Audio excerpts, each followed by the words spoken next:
So we're gonna go live, and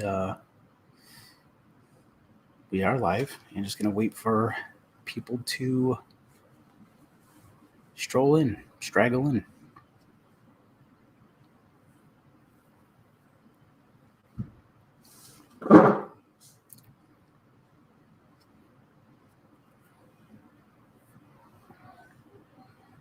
Right.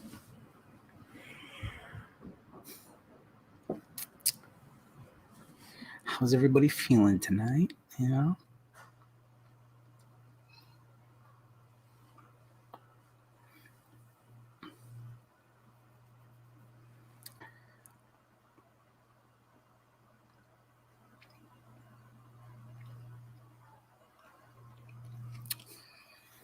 So I'm looking over here. That's the Instagram live, and I'll be looking for questions and stuff here.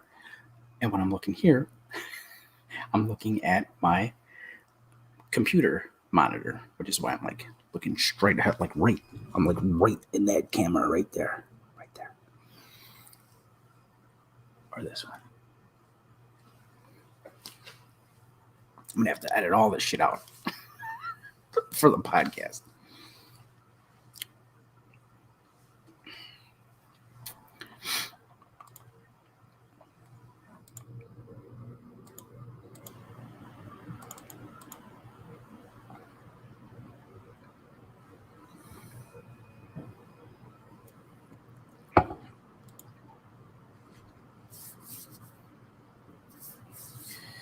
So, okay, here we go. Reminds me of Limp Bizkit. Keep on rolling, baby. You know what time it is. That's the 6-year-old going crazy upstairs. Almost his bedtime. So he's getting like silly sleepy. And I might as well do an intro for the podcast. So welcome in, welcome back.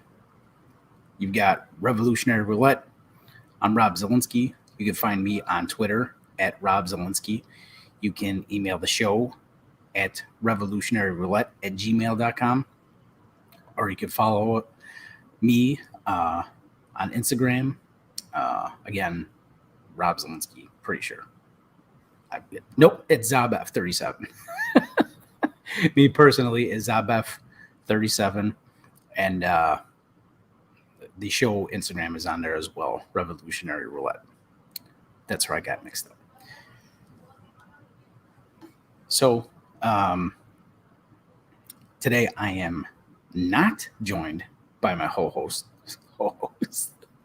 What a fat thing to say.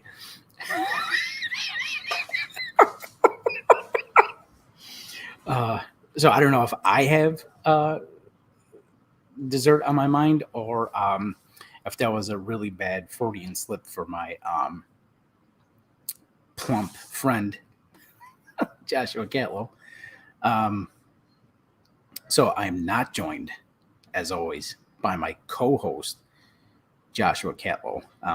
Couldn't make it today. He had a very long day at work, and he has to do it all over again real early tomorrow morning. So he didn't have it in him to do it tonight, which is fine. So a couple things that I wanted to cover today. Boy, where to start?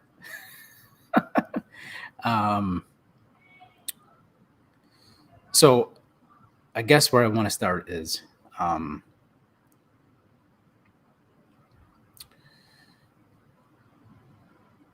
I want people to know that the word communism isn't the before you hang up, before you X out of this, I promise you I'm not saying, anybody here is a communist. Just hear me out. That communism isn't the boogie man boogie word that you think it is, especially growing up and getting your education in the United States, right? Now, what my politics have become, I guess you might say that I'm a socialist, right? Socialism is to the left of liberalism, right? Or centralism, obviously, because that's in the center end. But so I'm a socialist. I think that might be the first time I'm actually saying those words on this podcast, anyway. Some notable socialists: Martin Luther King Jr., Malcolm X. There's a whole list of them, and before I knew that they were socialists, I just thought that that's where I was. I got pushed this far left ever since the pandemic happened, when it started back in March of 2020. I went from being, just a Democrat or liberal, and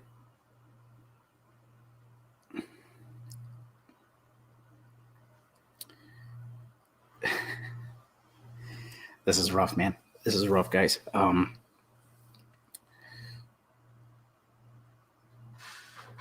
Yeah, so liberal, or as people like on Twitter like to say, like a shit lib,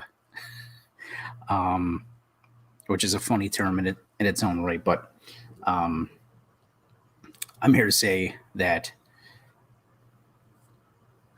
it's really shitty to like call people these names like we're little kids, right?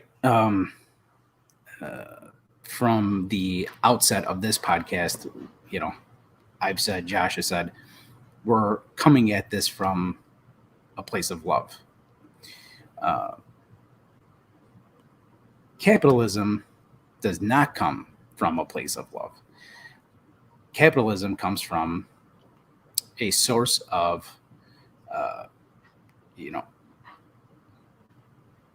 profit extraction, resource extraction, and that's all that matters, right?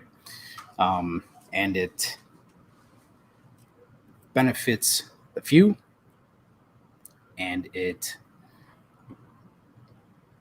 devastates the many.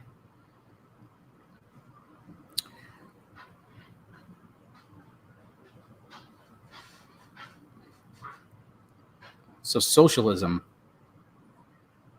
is trying to straighten out these sort of alienations that capitalism causes. So even people like Karl Marx and Engels, I want to say it's in the Communist Manifesto, where Marx actually says that capitalism was not in these exact words, right? But I'm kind of interpreting that it was necessary, right? It was useful. It was a better structure than feudalism, and serfdom. However, capitalism has run its course. It has overstayed its fucking welcome. Okay. a lot of people like to say buzzwords like, late stage capitalism, which is like to describe what's happening now. Like capitalism's death throes, or whatever they call it, like the death rattle. Now, I don't know if that's actually what's happening, but words like that, phrases like that, get tossed around on the internet an awful lot. So, yes, Karl Marx said that capitalism was valuable because it was better than feudalism. But now, capitalism strictly is for, again, profit extraction and resource extraction. And it is alienating the vast majority of workers around the world. Places like the United States, United Kingdom, even Scandinavian countries that have a mixed economy, like we've mentioned Norway. Now, again, that's like an upgraded version of capitalism, where it has this mixed economy of capitalism and socialism, where these individual countries are actually taking care of their own people. United States is the only developed country that doesn't have universal health care for its citizens. And we know why. The capital, the money. But places like Norway, they do have healthcare. I want to say maybe Sweden might have like a UBI, universal banking income, where you just get, besides what you make at your job fiscally, you are also given like $2,000 on top of that in your bank account. And that's because the proper corporations, people get taxed their fair share. And all of the workers, proletariat, whatever you want to call them, they all get taxed too. And that is collectively their money. Just like here, when we say like we're taxing, people want to say like, all the far left wants everything for free. No. Again, that's our money. We are taxed, and we just want it back in a form. However, going back to Norway, they still exploit the global south. There's any number of articles that you can look up and read up on this stuff. But they are imperialist, where they, go into countries and occupy, and again, do this sort of resource extraction and bring it back to their country. So now they have extra resources to distribute amongst their people. But of course, this is hurting countries in the global south. So whether it's,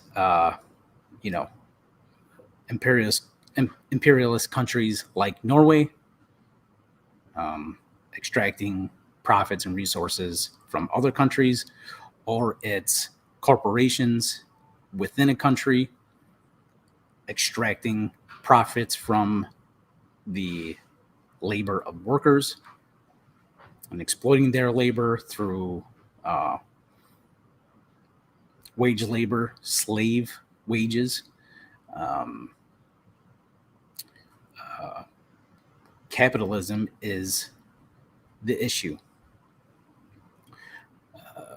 The United States military is by far the largest polluter, when it comes to carbon and, just burning fossil fuels, right? I mean, burning, jet fuel in these F-35s and fucking whatever, aircraft carriers. Just imagine the amount of fucking fuel that is needed to run these fucking things, right? So it makes our individual efforts rendered moot. It's fucking useless. It still might give you like some sort of peace of mind to know that you are recycling any goods that you can through whatever recycling program you have in your town or city. And Starbucks or any number of restaurants going from plastic straws to paper is fucking laughable. It's the dumbest fucking shit when you're comparing it to the amount of fossil fuels that are being used for the imperialization of the United States, for just think of all the fucking, again, aircraft carriers, aircrafts, tanks, all of this equipment that is being used and going into the atmosphere and just scorching the fucking earth. And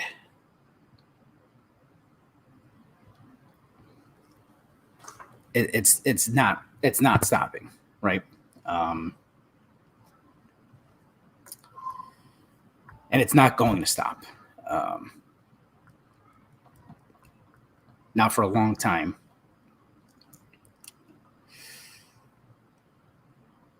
Unless the people of this country do something about it. And the people around the world do something about it. People, workers that live in these imperialist countries. We've said this many times on the podcast. This country is it's an oligarchy. Only the rich are, elected to Congress. Like the amount of money that you have to personally have or have behind you is astronomical.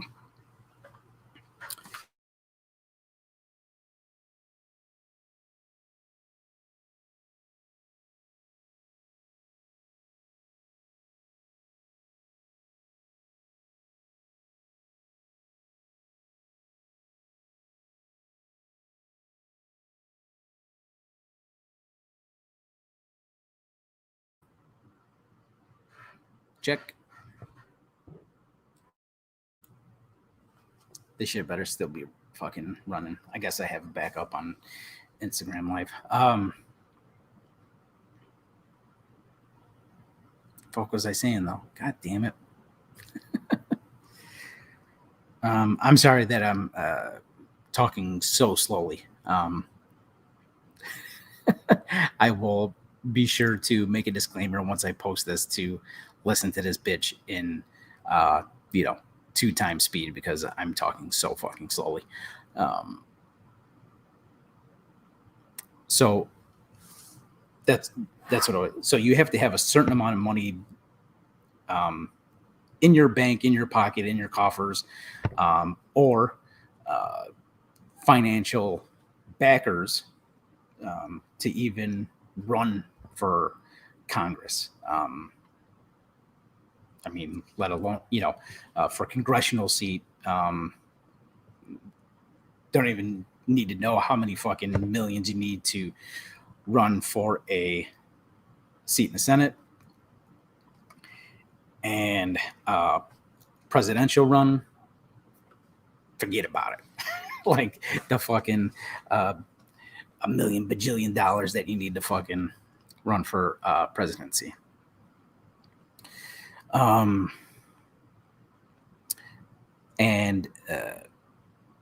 the rich will continue to get richer because of the corporations with the use of lobbyists will continue to, lobby, obviously, for their policies to be passed.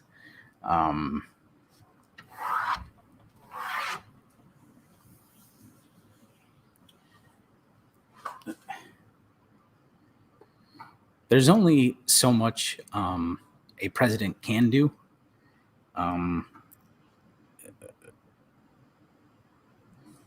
They can, sign executive orders, which the last few presidents have done a fucking ton.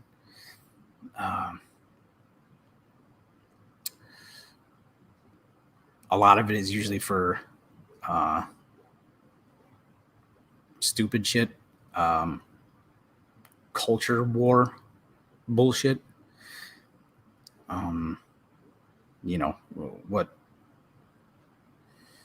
What we need a president to do would be like cancel student loan debt. Biden could sign it tonight, tomorrow, and it's just fucking gone. And we know that it can be done, and we know that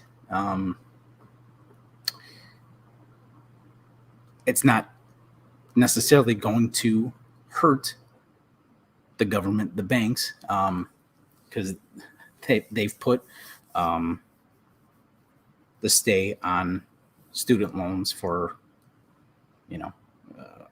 almost a calendar year now. And if it does hurt the banks, good. Right? Like, who gives a fuck? I've heard that argument. It's like, well, banks might falter, and who cares? Who gives a fuck?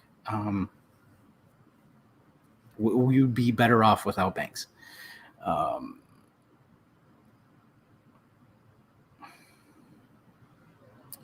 When I was a kid, maybe high school, we had a chapter in the history books where it actually mentions Karl Marx and communism. And I mean, I'm talking like a short fucking chapter. And I remember reading it and just being like, this sounds pretty fucking good. Like, what the fuck? Like, this sounds pretty good. What is the problem?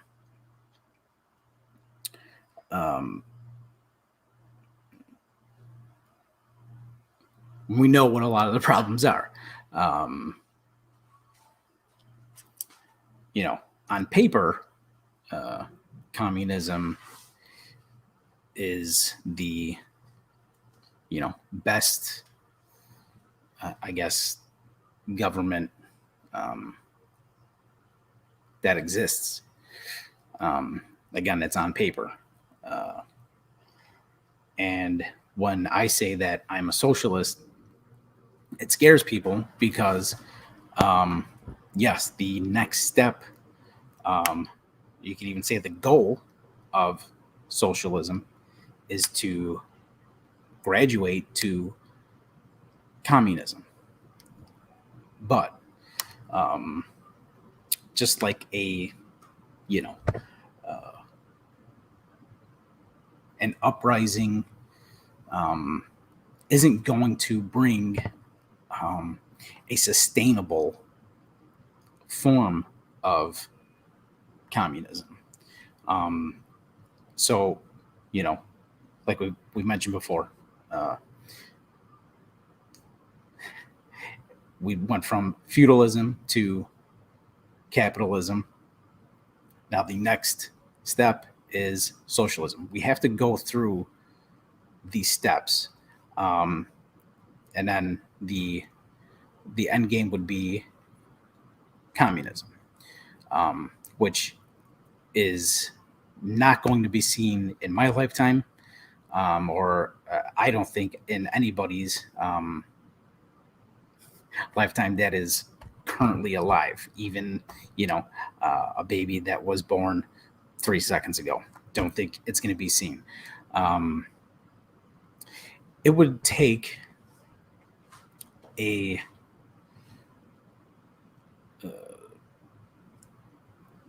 like something religious, and I don't mean like in a Jesus Christ religious kind of way. I mean like a spiritual kind of way where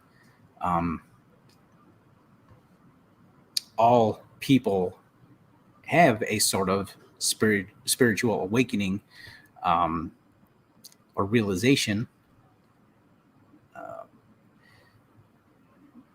that we're all in this together.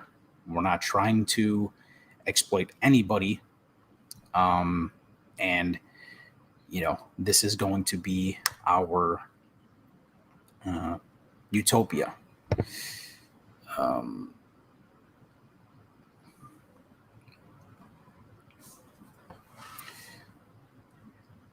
And that is not going to happen, like I said, in any of our lifetimes.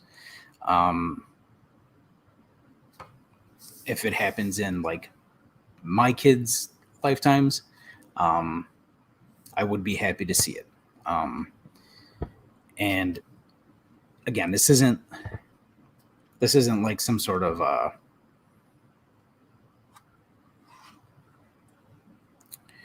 what do they call it? Like a cult of personality type of communism, right? Where people just love to worship people like Marx, like Vladimir Lenin, like Joseph Stalin, like Chairman Mao.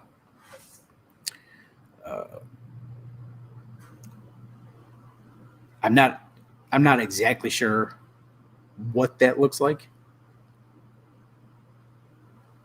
I'm not exactly sure what that looks like. But there are people much, much smarter than me that would be able to figure it out.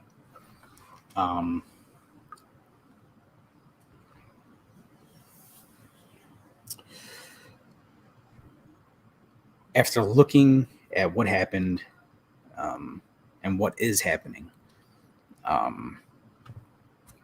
in recent years, again, especially since the beginning of the pandemic, I don't know how anybody can look at capitalism, can look at the free market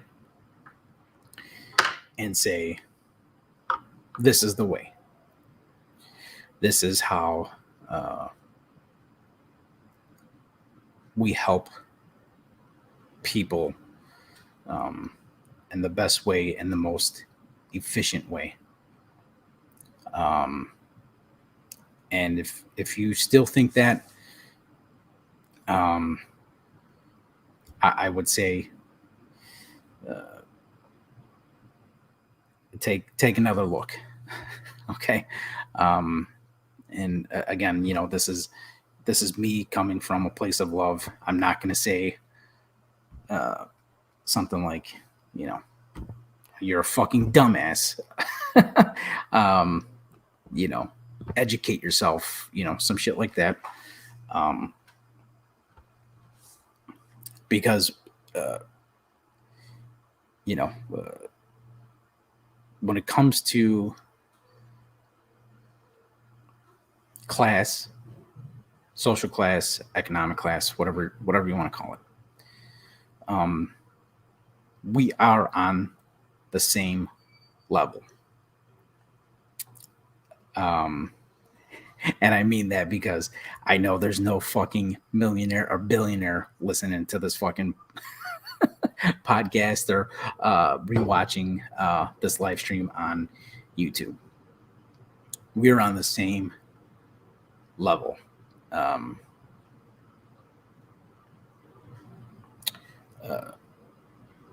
Again, if you're listening to this, you are, you may have even seen like a meme like this, right? Where it's like, you're closer to,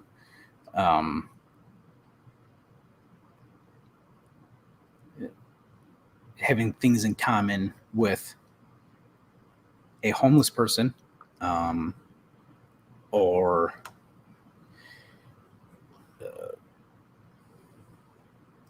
somebody who, a cliche thing is like to say, somebody who flips burgers for a living than you do a billionaire. That's just a fact. Class-wise, fiscally, you are nowhere fucking near being a billionaire. Okay? And the odds are against you that you will be, or could be, a billionaire. Why you even want to be one, I don't fucking know.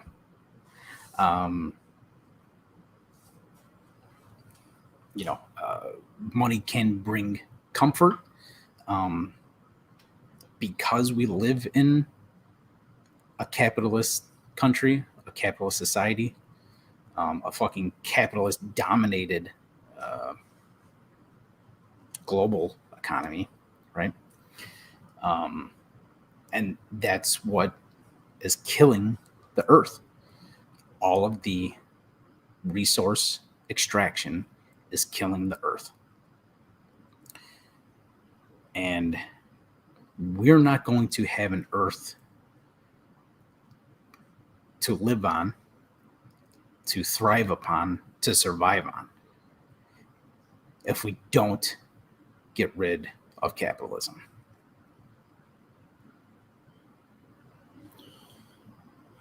Again, what that looks like, I'm not exactly sure. How do we get there? I'm not exactly sure. There's a couple different avenues, right?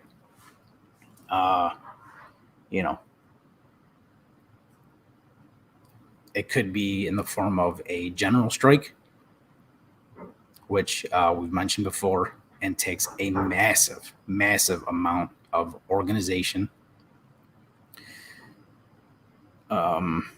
where we're going to need to take care of each other. We'll have to have a ton of mutual aid set up. We'll have to, if it's even worth money at that point, or if it's worth anything, pool our money, our funds together. And that means you'll have to do it with strangers.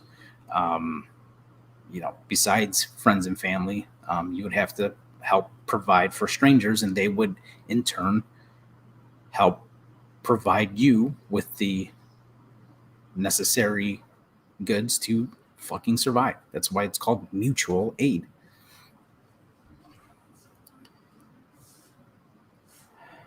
And a general strike would look like not going to work. That's why we would need to pull our fucking funds and resources together, because nobody's going to work. And on top of that,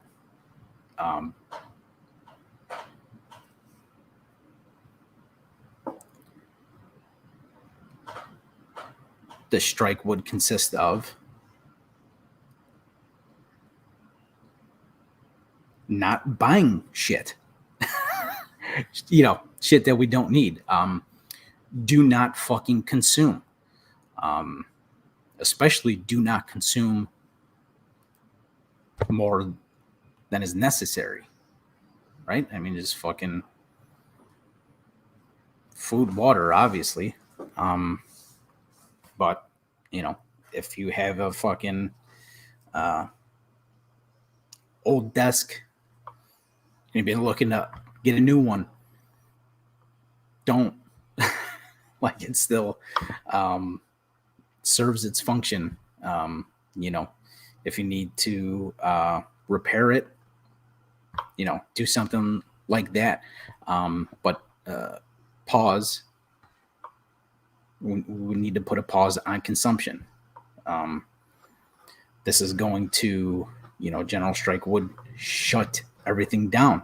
It would shut the precious economy down. And there's even a couple of groups that could do it by themselves. We may not even need to do it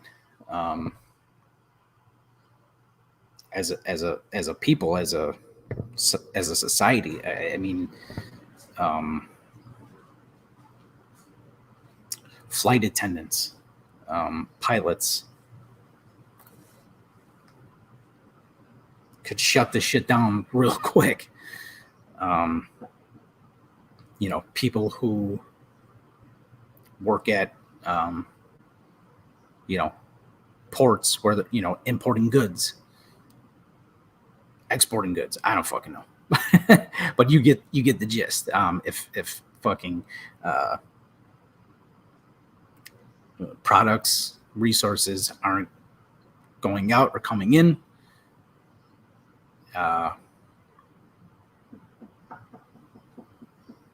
it'll shut shit down real quick.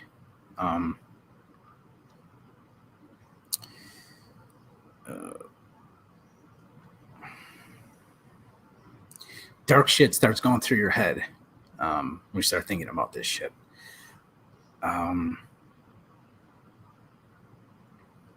There's a reason guys like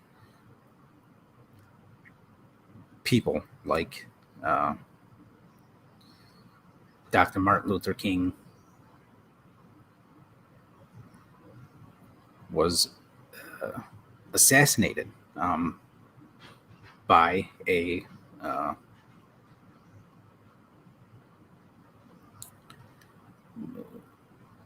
our government, basically, by the FBI.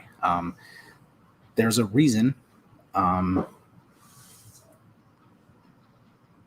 people like Fred Hampton were murdered by the government, whether it was federal or state government. It's because revolutionaries like them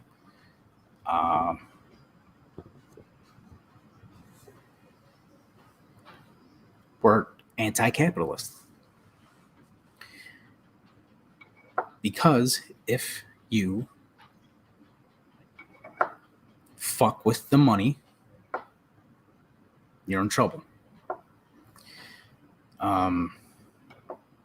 And those guys were just coming, again, from a place of love. It's going to be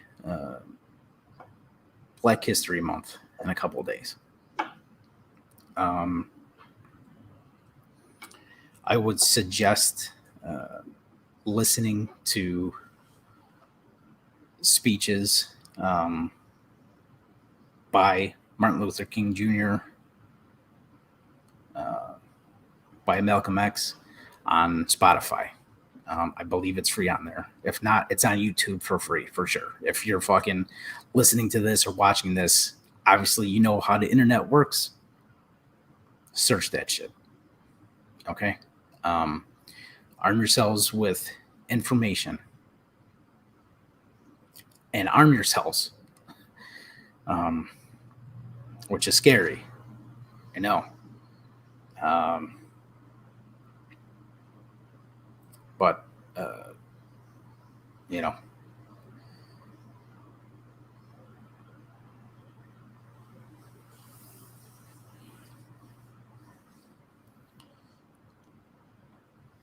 if you go on a general strike, if you revolt,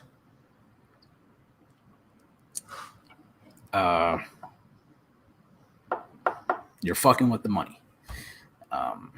And the ruling class, the elite, they're not going to fucking like it. But guess what? We don't fucking like it. We don't like what's happening.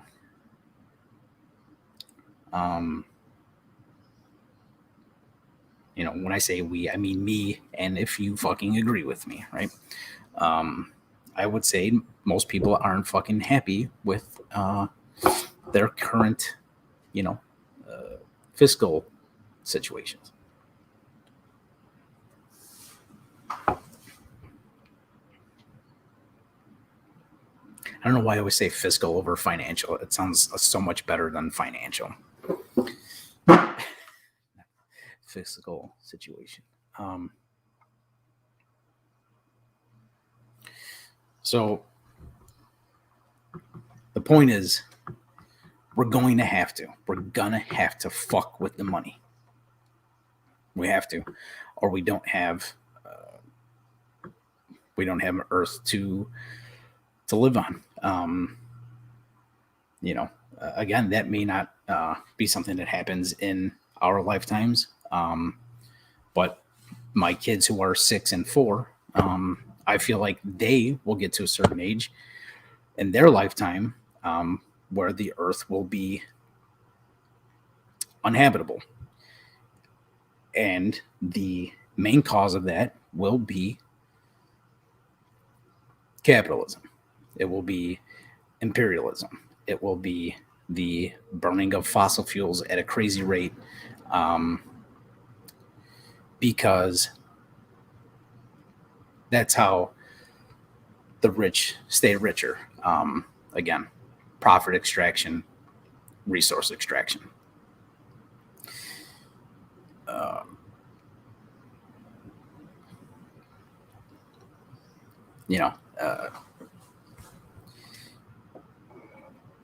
Start learning how to garden.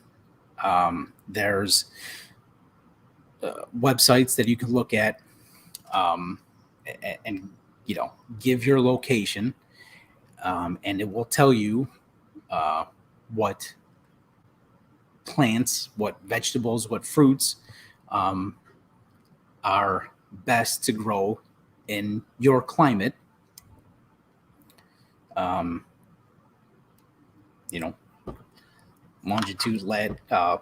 Longitude and seasonal. If you have a backyard, fucking start thinking about it. If you have friends or family who have a backyard, start talking to them about it. Because if you start fucking with the money, you start fucking with supply chains, there's not going to be food to go around.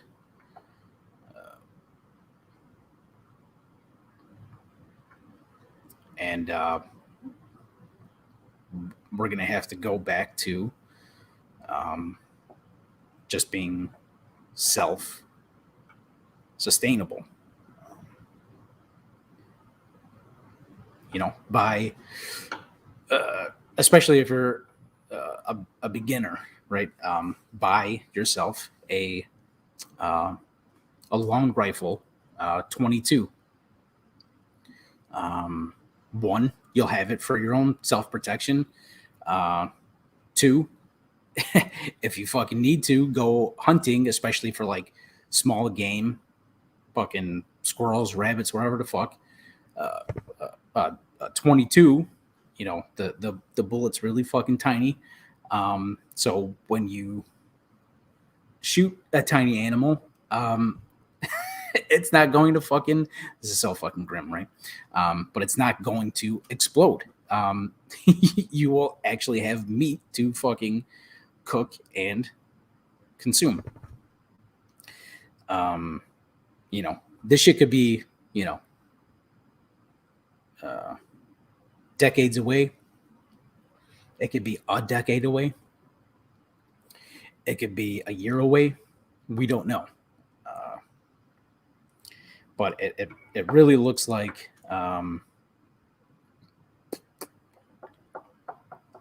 capitalism is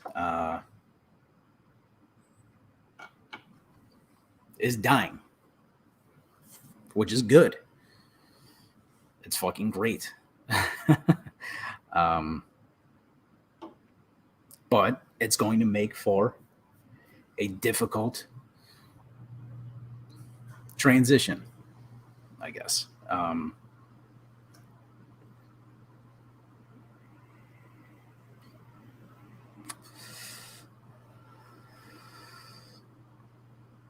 Again, if you're just joining me, Josh couldn't make it.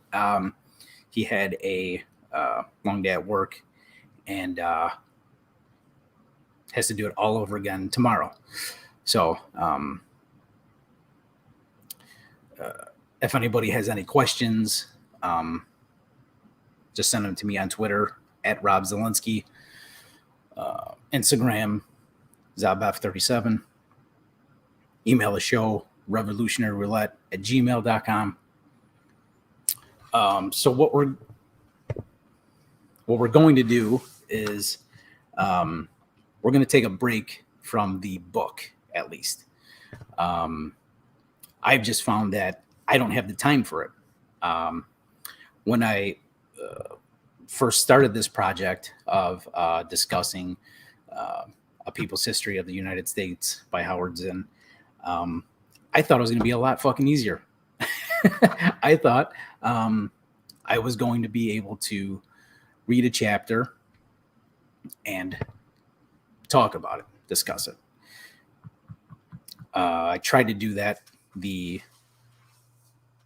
first episode. The first chapter is Christopher Columbus. And it just wasn't good. It wasn't good. I was stumbling, and I in general cannot organize my thoughts, as you've just experienced listening to this. So I had to go to writing a script, which is fun, and I'm actually an okay writer, but it's very time consuming. I have a full-time job. I have 2 little guys. So that's like another full-time job, right?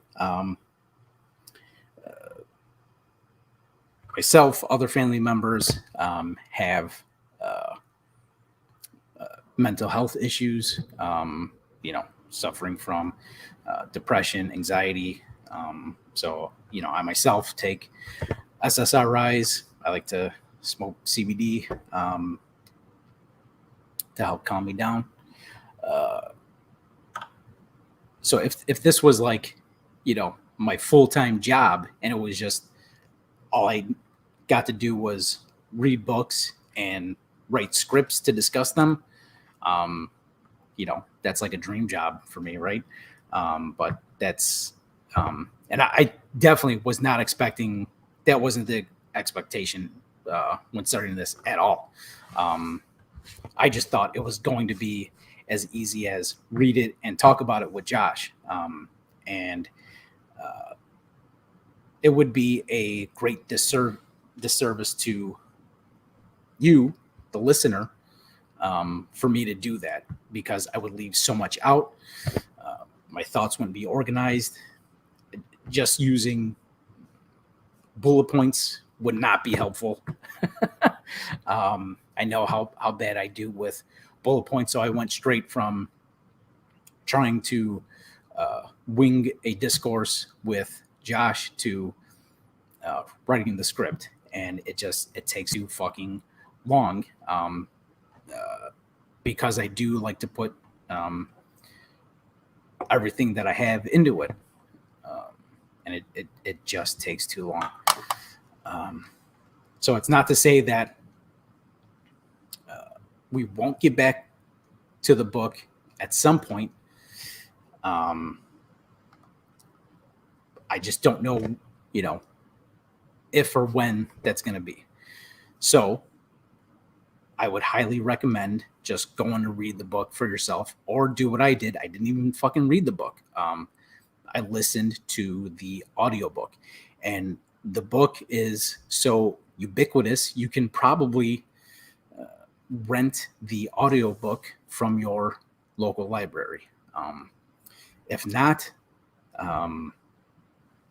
maybe, your next step would be going to your local library and seeing if you can buy it there, or, hardcover or audiobook. Or if not, the way I started this was I was listening to the audiobook on YouTube. It's free. Somebody fucking uploaded the audiobook to YouTube. It's fucking free. So I would, if you were enjoying the book, go ahead and fucking skip ahead and give the book a read or listen for yourself. Do it at, your own leisure. But like I said, in the first week, the first episode,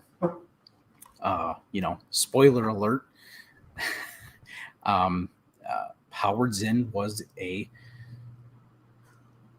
he might still be alive. I don't even fucking know. Howard Zinn is a socialist. This book is called A People's History of the United States. So these are, historical accounts from people who have actually witnessed this stuff.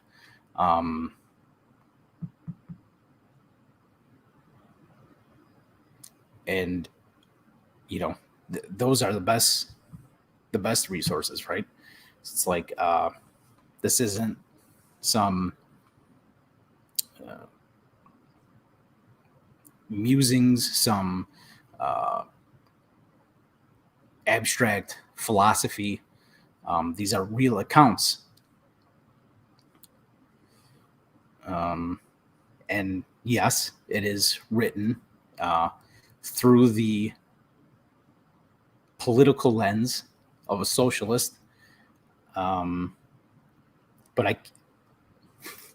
if you have these resources at your disposal and you're putting a collection together, if you're interpreting these things, no matter which political lens you start out looking at this book,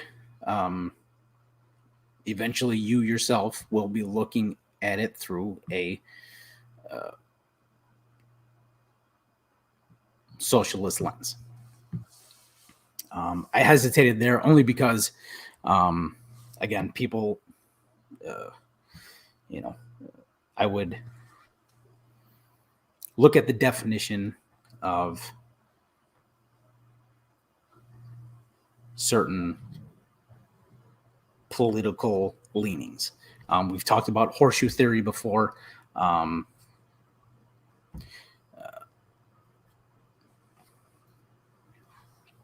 But that's more of like a right-wing talking point.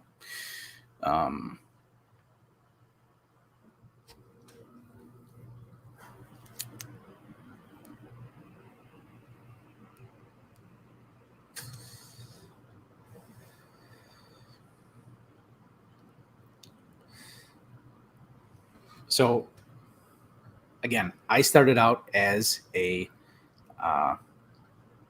Democrat or liberal. You might even say like progressive. And in the primaries, I voted for Bernie Sanders. He was calling himself a social. I want to say he was calling himself a social democrat.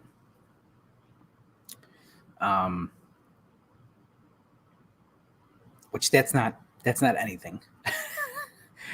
There are democratic socialists, and those are socialists who still believe that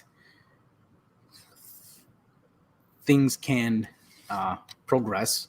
They're progressives who can progress through electoral politics.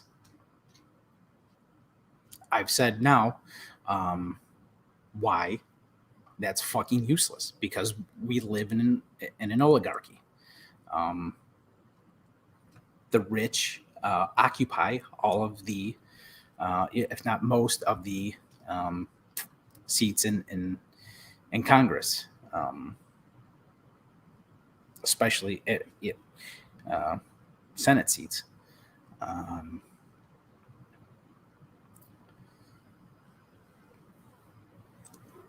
So I started off as a, let's say liberal, then maybe went a little bit further left, and became like a progressive, and was listening to podcasts like the Young Turks. Very popular podcast / channel, YouTube channel, and you could even watch it on like Samsung TV for free or some shit like that. To like even further left, like I guess you could say like democratic socialist, and started listening to even leftier leaning podcasts by Kyle Kulinski. I think it's just called Secular Talk. And guys like him try to do things, respectable things, like started the social, is it the Social Democrats, or the Justice Democrats, or whatever the fuck? But that's like, what we now know as the Squad, right? Probably headed by AOC. And then there's, Presley, Omar, Bush, Cori Bush, that is, not that shitbag dynasty from Texas.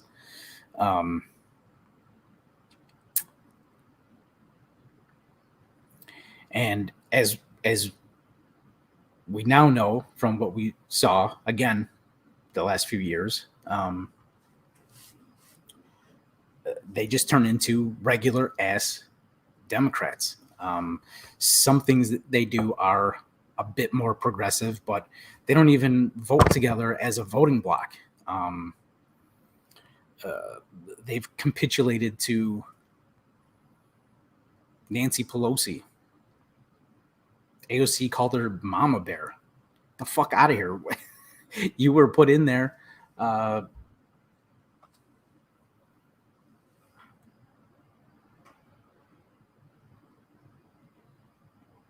just trying to fix this.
So yeah, so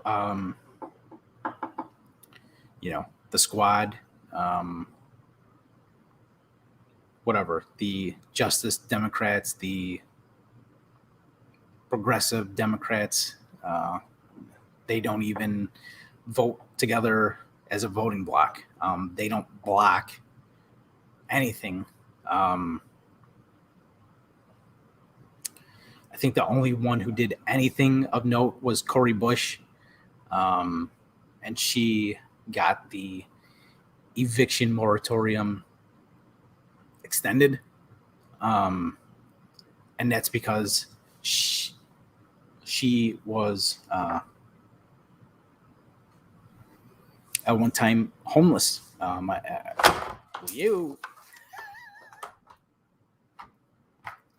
She was homeless, and I believe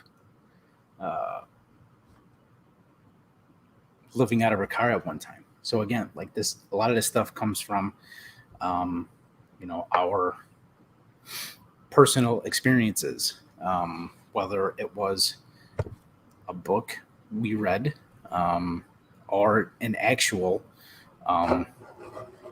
experience, like living in your fucking car and knowing how it feels to be treated like an animal and kicked out of your home.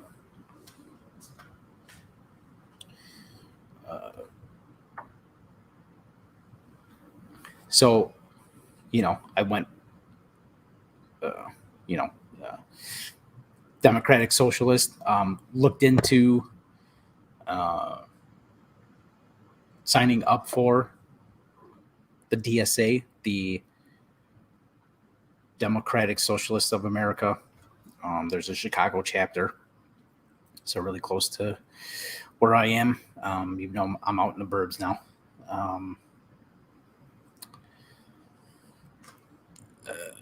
But again, I continue to look at the moment, do my own research, found that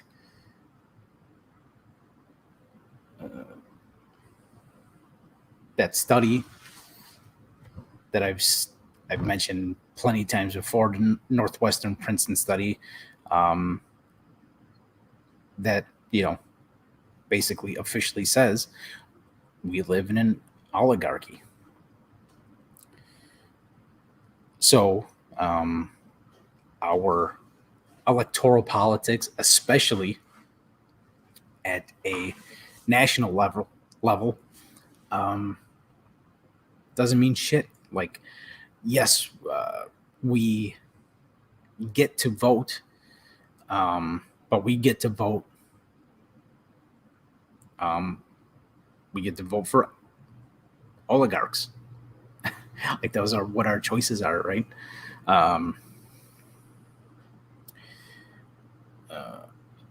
That's not to say if you don't, if you want to continue voting, if that, makes you feel like you're making some kind of difference, go for it. I mean, I still voted. I want to say Josh mentioned who I voted for, but he was mistaken. I did not vote for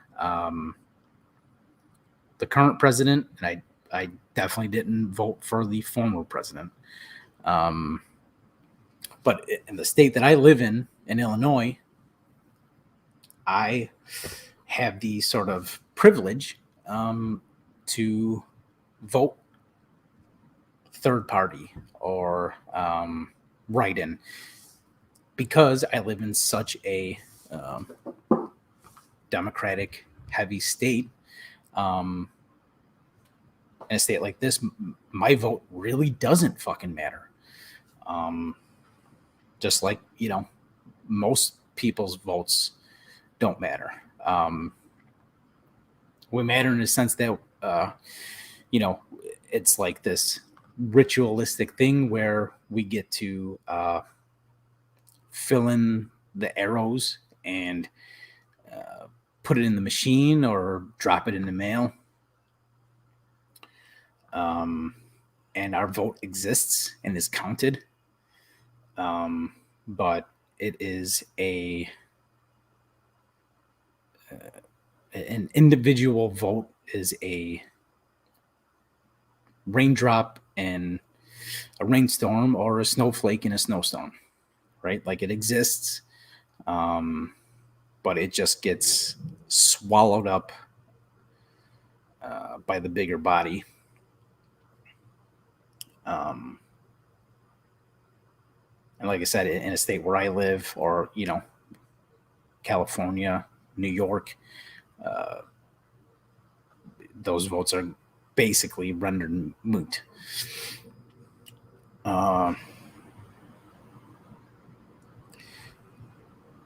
So since I learned that, that's why I didn't vote for one of the two that were on the ticket. So learned that things aren't going to change through electoral politics. And that's what pushed me, again, even further left to now be able to say that, proudly, I'm a socialist. And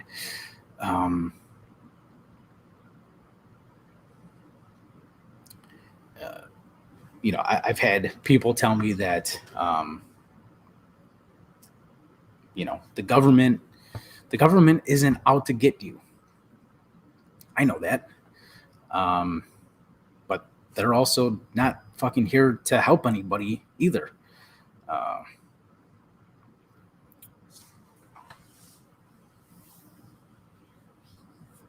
There's just so much nuance to all this shit, right? So again, if you have any questions on any of those platforms that I mentioned before, let me know. And I'll answer them best I can. But I'm really tired of the Democrat versus Republican fights, because what we really should be striving for is cultivating and reaching a realization of class consciousness. That's the only way things are actually going to get better, is through the class consciousness. We need to realize, like I mentioned before, that we're all in the same or similar, at least,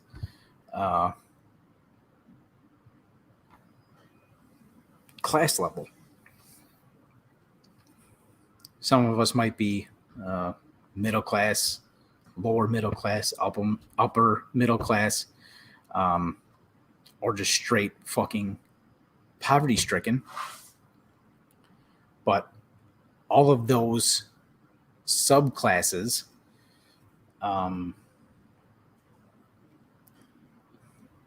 including what you might have heard before, called the PMC, the professional managerial class, and that's like the pretty high up bourgeoisie class, petty bourgeoisie. But again, PMC has a lot more in common with the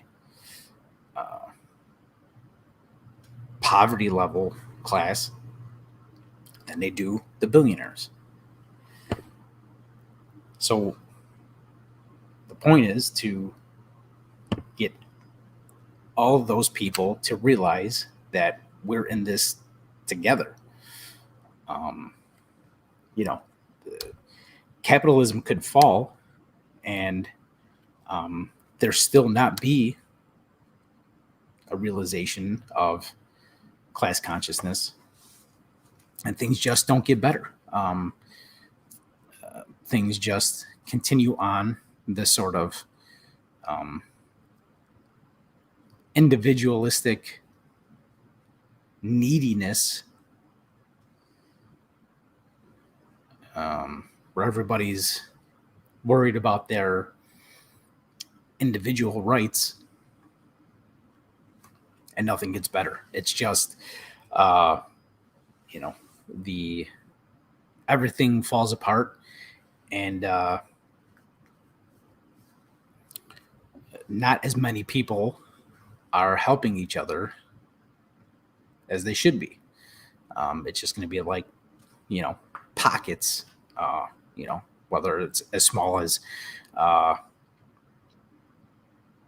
nuclear family, or a little bit bigger as a extended family,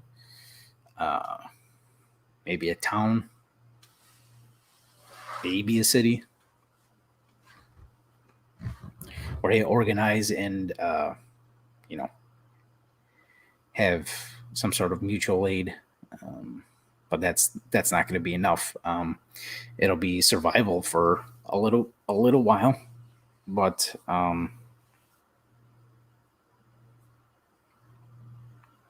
everything will just sort of collapse around everybody, and it'll be something like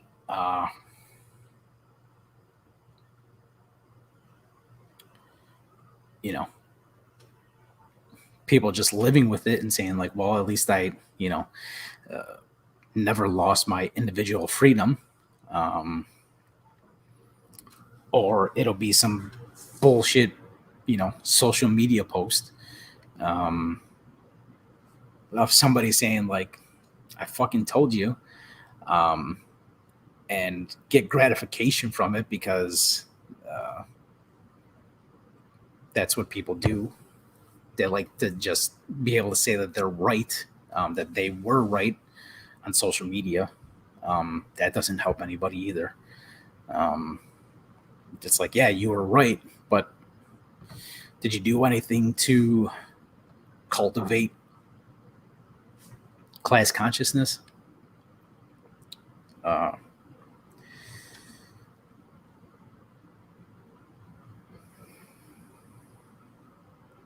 So yeah, it's just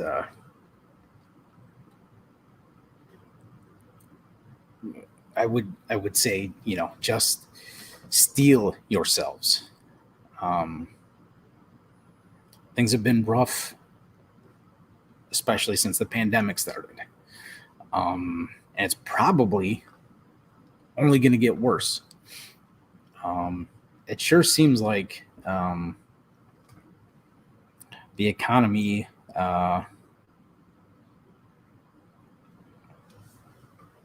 is ready to crash, or all the bubbles are going to burst, or about to burst. So it's not me saying like, go and buy gold. It just means be prepared to do some of the things that I mentioned, like gardening, like mutual aid, taking care of each other, neighbors, strangers that you don't know, with the hope that there's reciprocation when you need it.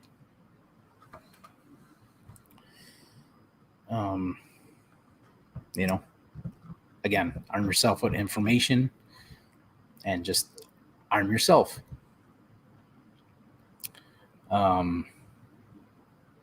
Start organizing.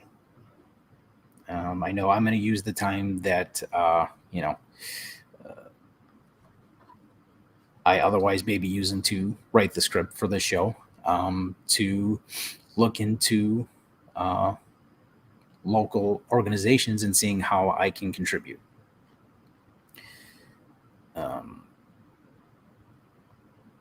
It may not be, with with money, but sometimes just time, um, and some kind of service is all that they need at that moment. And again, this isn't to say like electoral politics at a local level won't make some kind of impact, and hopefully a good impact, right? Because we're seeing some of the negative impacts of local electoral politics, where at this point I can't even keep track anymore. If it's Tennessee or Texas, or people saying that they're going to burn books, books like Night, about the Holocaust, books like 1984 by Orwell, books like To Kill a Mockingbird, Lee Harper, I forget. I'm so bad with fucking authors. So bad. And the whole critical race theory bullshit. That's bullshit. That's culture war bullshit. Don't get sucked into that shit. That is just a distraction for you to not be a part of a class consciousness. And I understand that, we're human and, we can't be doing serious things all the fucking time. So, we have to have fun too. We have to distract ourselves. I know that for me, realizing that electoral politics especially at a national level, is bullshit, is useless, has helped my mental health. I don't listen to 5-6 different political podcasts a day. Literally would listen to like Daily Zeitgeist, which is like I still listen to that one actually, daily, but that one's they do mention politics, but it is it's more of a pop culture podcast, and then like watch or listen to Majority Report with Sam Cedar. Again, listen to Secular Talk with Kyle Kalinske. Listen to the one that's with the guy from TYT, John Iadarola, who does great work with the environment. Got a documentary that I haven't watched yet, but I used to listen to that one every day. And then the TYT one with Anna Kasparian and Cenk Uygur.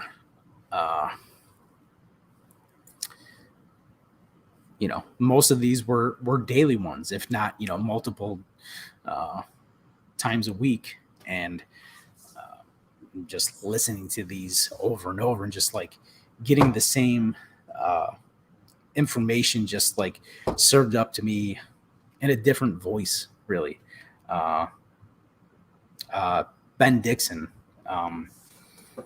and all these people, like I owe something to them for helping to educate me, to help me arm myself with information and give me perspectives. But a lot of these people still believe in electoral politics at the national level. So between listening to podcasts like this, and now I realize a lot of them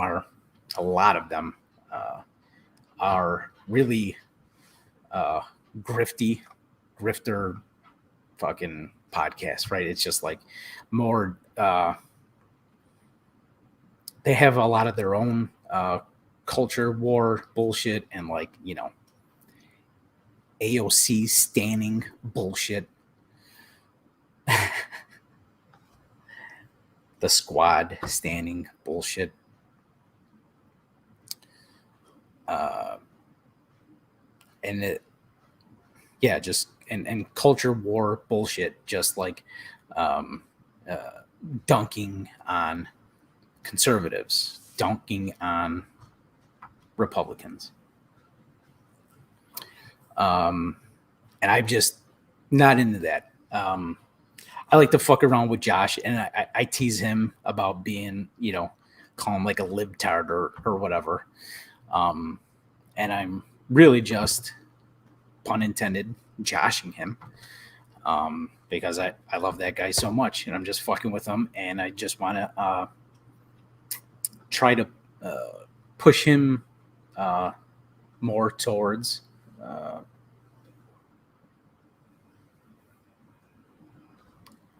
class consciousness, and I think he's there,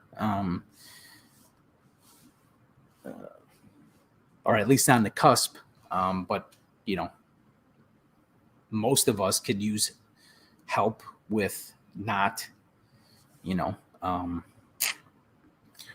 just poking fun at people who are on the other part, vote for the other party or on the other team. Just like we've said, it's a duopoly. Both parties duopoly. There's only two. There's two parties: Democrats, Republicans, and they all take money in from the same fucking places. Especially when it comes to what Eisenhower warned against, the military-industrial complex. All these people are getting money from Raytheon, Boeing, Honeywell,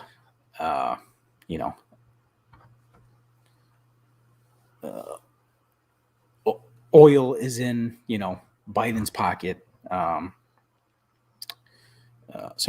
Halliburton, and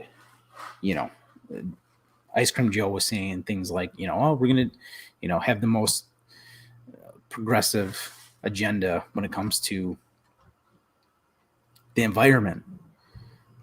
Bullshit.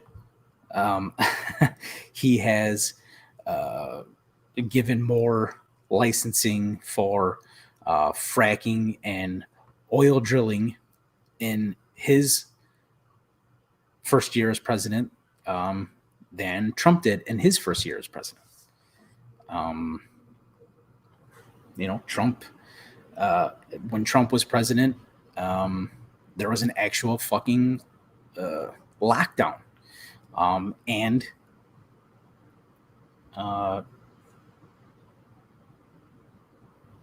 what they called stimulus checks. Whatever it was, like two of them at $1,400 or whatever the fuck it was, I can't remember. And Ice Cream Joe did one, and he promised $2,000 checks and said, well, Trump already gave you $1,400, so, or $600, whatever it was. So, I'm going to give you $1,400. 14 plus 600 is $2,000, even though, by telling people to vote for, what's his name? Warnock and the other fucking guy in Georgia, that, when they're in, that next day, when I'm day after my inauguration, I will be signing, bill for into law for $2,000. So another fucking lie.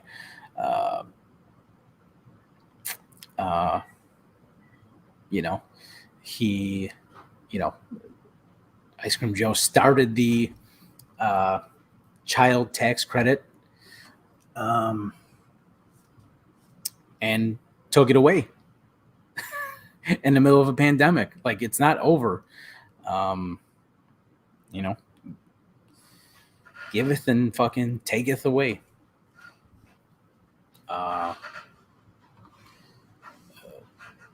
Evictions started back up. There's a fucking, so it's like,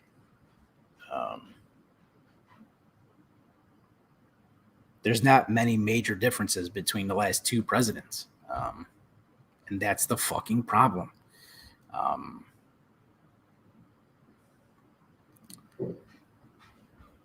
They're here to help the rich get richer, help their friends get richer, help push their agendas. And just more drilling, more fracking, more military industrial complex, more imperialization, more colonization. And, the earth is on fire and will continue to be on fire until we're not here anymore. Until, like I said, it's uninhabitable and humans aren't here anymore. And guess what? Earth will be just fine. Earth will fucking survive, and just not have any fucking humans on it. Earth will survive until, the sun fucking explodes because it's a star, and it's going to do that at some point. So, but it would be nice if, humans could stay on the planet until then.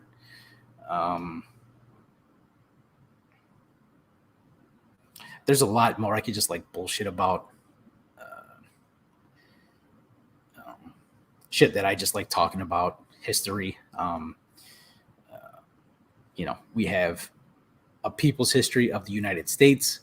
After you finish that, there's another one, not by Howard Zinn, but it's called, A People's History of the World.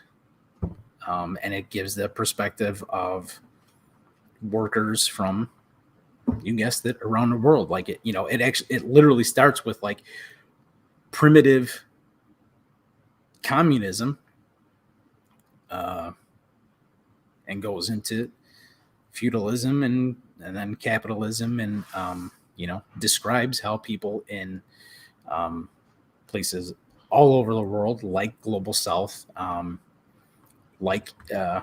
Asia, and places like here, and how labor is just constantly exploited, especially today. It's, again, hopefully this helps you realize that we need a class consciousness, and we need to do away with capitalism and need to do away with profit extraction and resource extraction. I think that's it. I think that's all I got. Plus, I think my phone's going to die too. So, at the risk of sounding eloquent, let's organize. Let's general strike. Let's fuck with the money. Let's revolt. Let's take care of each other, and take part in mutual aid and just fucking love each other.